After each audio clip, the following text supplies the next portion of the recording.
आपको एक द्विघात समीकरण दिया है, एक वर्ग समीकरण दिया है, x square plus 7x plus 10 बराबर 0। और प्रश्न में आपसे कहा गया कि इसको हल कीजिए। क्या कीजिए?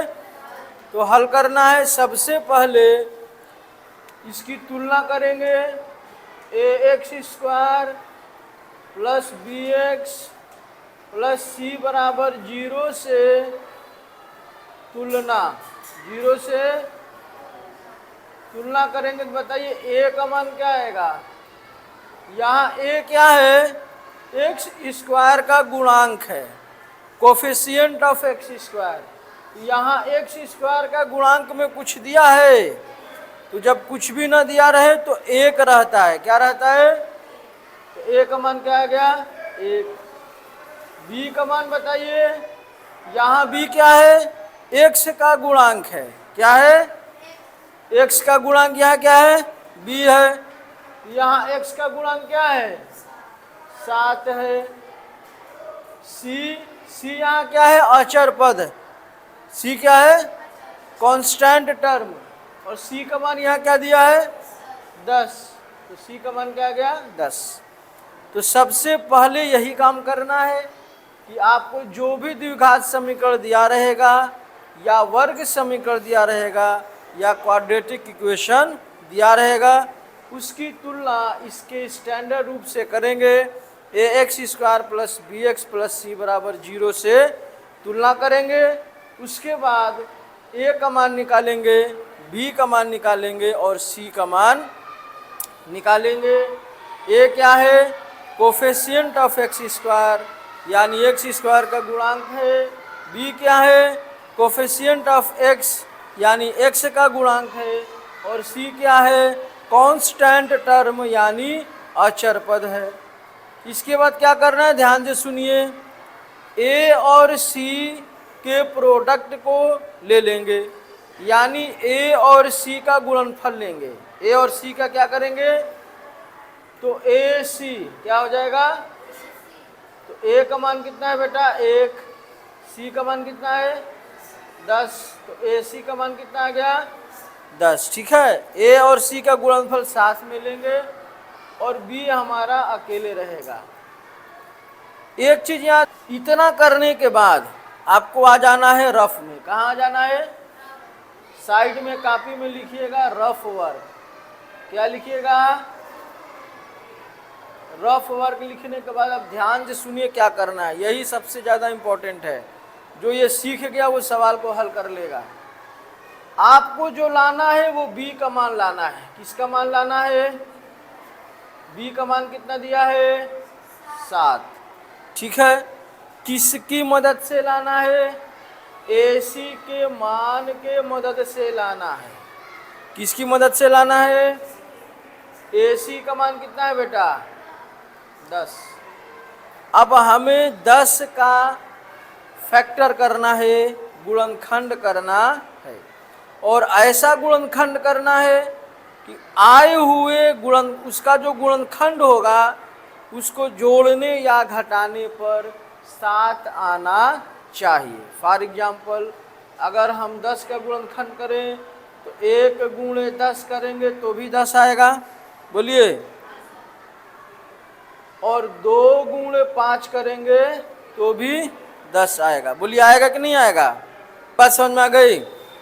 अब इसका जो गुणनखंड आया है, इनको जोड़कर या घटाकर क्या लाना है? 7 लाना है। तो 10 में 1 जोड़िएगा तो क्या आएगा? 11। और 10 में 1 घटाइएगा तो क्या आएगा? क्या किसी भी परिस्थिति में 7 आएगा? इसका मतलब इसको नहीं लेना है। 2 और 5 का देखिए, 2 और 5 में गुणा करेंगे 10 तो आ जाएगा, और 2 और 5 को जोड़ेंगे तो 7 आया कि नहीं आया? इट मीन्स हमें इसी को लेके चलना है। बोलिए, कोई दिक्कत? आगे आइए, समीकरण लिखिए। X square plus 7x plus 10 बराबर 0। बीच वाले पद को तोड़ना है, बीच वाले पद को 2 और 5 से, 2 और 2 है प्लस 5 है, 2 है और प्लस 5 है, तो इसको क्या करेंगे एक्स स्क्वायर प्लस 2 है ना, तो 2x कर देंगे, क्योंकि ये 7 किस में है, x में है, तो 2 है तो क्या कर देंगे 2x प्लस आगे क्या है 5 है तो क्या कर देंगे 5x प्लस 10 बराबर 0। ठीक है, तो अब 2 का जोड़ा बना लेना है, क्या करना है 2 का जोड़ा बनाना है। इन दोनों में से क्या कॉमन लोगे x, यहाँ क्या बच गया x प्लस 2, इन दोनों में से क्या कॉमन लोगे 5, यहाँ क्या बचा x प्लस 5 दूनी, अब देखो x प्लस 2 यहाँ भी है, x प्लस 2 यहाँ भी है, तो x प्लस 2 कॉमन हो गया, तो यहाँ से क्या बचा x और यहाँ से क्या बचा प्लस 5, एक बार इसके बराबर 0 लेंगे तो x प्लस 2 बराबर 0, x प्लस 2 बराबर, तो x का मान क्या आ गया 2 को उधर भेजो -2, x का एक मान क्या आया -2। अब किसके बराबर 0 लोगे, इसके बराबर लोगे, तो x प्लस 5 बराबर 0, 5 को उधर भेजोगे तो -5, x का कितना मान आ गया बेटा -2 और ये समीकरण का हल हो गया। इस समीकरण में x की जगह पे -2 रखिएगा तो समीकरण को संतुष्ट करेगा, यानी दोनों पक्ष बराबर आएगा। अगर x का मान -5 रखिएगा तो भी समीकरण को संतुष्ट करेगा और दोनों पक्ष बराबर आएगा। चेक करके देखिए, आपको प्रश्न में चेक करने के लिए बोला नहीं है, एग्जाम में आ जाएगा तो यहाँ तक निकाल के छोड़ दीजिएगा, चेक करने की ज़रूरत नहीं, हम चेक करवा रहे हैं ताकि आप सीख लें चेक कैसे करना है। समीकरण क्या दिया है बताइए, एक्स स्क्वायर प्लस 10, एक्स का मान पहले क्या रख दें -2 बराबर 0, एक्स की जगह पे -2 लिखा और घात में 7 गुणे -2 प्लस 10 बराबर -2 का वर्ग कितना आएगा 4, किसी भी ऋणात्मक संख्या का वर्ग प्लस में ही आता है। ये देखो ये प्लस और माइनस क्या हो जाएगा -7 गुना 14,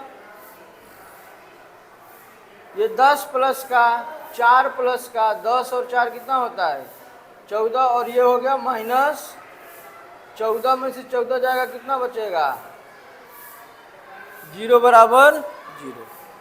तो ये जो समीकरण है x square plus 7x plus 10, x का जो मान -2 आया है इस पे संतुष्ट हो रहा, इट मीन्स आपने ये जो फाइंड आउट किया है वो सही है। क्या है, और x बराबर -5 रख के भी चेक करिएगा तो बराबर आएगा। ठीक है, इसको कॉपी करिए।